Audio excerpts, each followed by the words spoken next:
Hello বন্ধুরা, আজকে আমরা একটা মন্দিরে যাওয়ার জন্য রেডি হয়েছি। তিনজনেই রেডি হয়েছি, আমি তো পুরোপুরি রেডি। তো আমার মেয়েও রেডি আশা করি হয়ে গেছে। দেখো তুমি, কিছু নিচ্ছে ব্যাগের মধ্যে, জলের বোতল টোতল সব নিচ্ছে। তো দেখতে দেখতে আমরা বেরিয়ে গেলাম। দেখো, তো আজকে আমরা বলে দিই তোমাদের কোথায় যাচ্ছি। আমরা যাচ্ছি কাকিনাড়া মাদ্রাল। কাকিনাড়া মাদ্রালে আছে বজরংবলির একটা খুবই বিখ্যাত মন্দির। তোমরা অনেকেই হয়তো গেছো, আবার অনেকে যাওনি। যারা যেতে পারোনি তাদের জন্য এই ভিডিওটা, আর যারা গেছো তারাও দেখো, আশা করি ভালো লাগবে। তোমাদের নতুন করে মনে পড়বে যখন গেছিলে। তো মন্দিরটা মাদ্রালে, কাকিনাড়ার মাদ্রাল যেখানটায়, সেটা অনেকটাই ভেতরে মন্দিরটা, তাই অনেকেরই হয়তো যাওয়া হয়ে ওঠে না। তো আমি এ নিয়ে 3-4 বার গেছি। 3-4 বার যাওয়ার পরে পুজোও দিয়েছি। তো আমার তো ভীষণ ভালো লাগে, এর জন্য ভাবলাম আজকে তোমাদের সাথে শেয়ার করি। এরপর যখন যাচ্ছিলাম আমরা, তো একটা প্রবলেম হয়ে গেছিলো আমাদের। মেন কথা, প্রবলেমটা আমার জন্যই হয়েছিল। তো আমার হাজব্যান্ড রাস্তাটা ঠিকঠাক চিনতো না। তো আমি রাস্তাটা ওকে বলছিলাম, কারণ কাজের মধ্যে থাকে তো অতটা খেয়াল করেনি। তো আমরা ভুল রাস্তায় চলে গেছিলাম। দেখতে দেখতে সন্ধ্যা নেমে গেছে, যদিও এতটা টাইম লাগে না।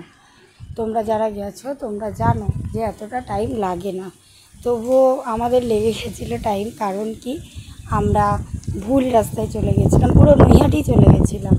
তো ওখান থেকে আবার ব্যাক করছি, আমরা ব্যাক করে আবার মাদ্রাল মন্দিরের দিকে আসছি। অনেকটাই রাত্রি হয়ে গেছে। এর আগে যতবারই গেছি 2-3 বার পুজো দিয়েছি আমরা, কিন্তু এবার রাত্রির সন্ধ্যা হয়ে গেছিলো বলে পুজোটা আর দেওয়া হয়নি। কিন্তু পুজো না দেওয়া হলেও মন্দিরটায় এমনি গিয়ে বসতে খুবই ভালো লাগে। তো দেখো, আমরা পৌঁছে গেছি। তো গাড়িটা আমাদের এক জায়গায় রাখতে হবে, না হলে তো ঢুকতে পারবো না গাড়ি নিয়ে। এটা হচ্ছে এই জায়গাটায় সবাই গাড়ি রাখে, তো আমরাও এখানে গাড়িটা রেখে দিয়েছি। চলো মন্দিরে ঢোকা যাক। তোমাদের দেখাচ্ছি মন্দিরের ভিতরে কী কী আছে। যারা এসছো তারা তো জানোই, যারা আসেনি তারা দেখে নাও। ঢুকতেই মন্দিরের গেটের থেকে ঢোকার সময় একটা গণেশজির মন্দির দেখতে পাবে।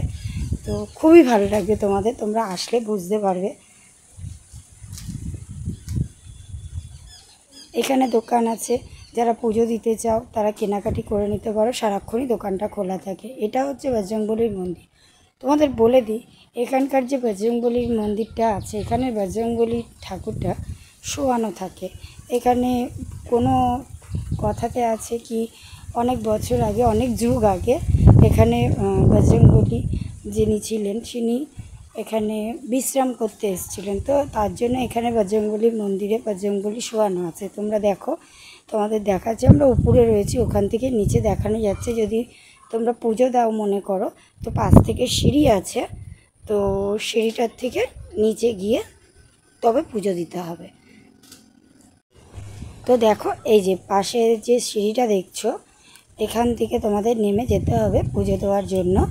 তো আমরা যেহেতু পুজো দিচ্ছি না, তো তার জন্যই আমরা নামিনি। এদিকে অনেকটা রাত্রিরে হয়ে গেছিলো। তো মন্দিরের পাশেই একটা ঝিল আছে, একটা নদী মতন। তো ওখানে বোটিংও করা হয়। তো বোটিংটা আমরা করতে পারিনি, কারণ কি, অনেকটা রাত্রি হয়ে গেছিলো, তো তাই দেখা যাচ্ছে না। ওখানে মন্দিরে চলছে না, বোটিংটা চলছে না। দেখো এদিকে কত সুন্দর একটা ঝর্ণা কালারিং করে রেখেছে ওরা, দারুণ লাগছে। কালারিং লাইট দিয়ে চলছে। তো বোটিংটা ওদিকে দাঁড় করানো আছে, ওই যে দেখতে পাচ্ছ তোমরা। তো কিছু করার নেই, চলতে পারবো না, আমরা কেউই চড়তে পারবো না। তো তোমাদের আরও কিছু দেখানোর আছে মন্দিরের। এখান দিয়ে মন্দিরটা তোমরা দেখতে পাচ্ছ। মন্দিরের পাশ থেকে একটা রাস্তা আছে। এখানে যে যেটা ভালোবেসে ঠাকুরকে দান করে ভক্তি ভরে, সেটা তাদের ব্যাপার। তো এখান থেকে রাস্তাটা আছে মন্দিরের পাশ থেকেই। মন্দিরের পাশ থেকেই রাস্তাটা দিয়ে ঢুকে গেলে একটা পার্ক দেখতে পাবো, ও তো আর একটা মন্দিরও দেখতে পাবো। ওই জায়গার মধ্যেই, মানে বজরংবলী মন্দিরের মধ্যেই আমরা দেখতে পাবো। তো দেখতে দেখতে আমরা পার্কে ঢুকে গেছি। এখানে বাচ্চাদের আসলে তো খুবই ভালো লাগবে, কারণ এখানে বাচ্চাদের স্লিপ, তো দোলনা সবই আছে। তবে আমরা যেই টাইমটা এসেছিলাম অনেকটাই ফাঁকা হয়ে গেছিলো, কারণ রাত্রি হয়ে গেছিলো। তো তার জন্য আর কিছু সেরকমভাবে ভিডিও করা হয়নি আমাদের। এই মন্দিরের নিচে আর একটা মন্দির আছে, যেটা শিব ঠাকুরের মন্দির। তোমরা আসলে দেখতে পারবে। তো আমরা রাত হয়ে গেছে বলে আমরা ঢুকলাম না। তো এবার মন্দির দিয়ে আমরা বেরিয়ে যাব, কিছু করার নেই, অনেকটা রাত হয়ে গেছে বলে বাড়িও আমাদের ফিরতে হবে।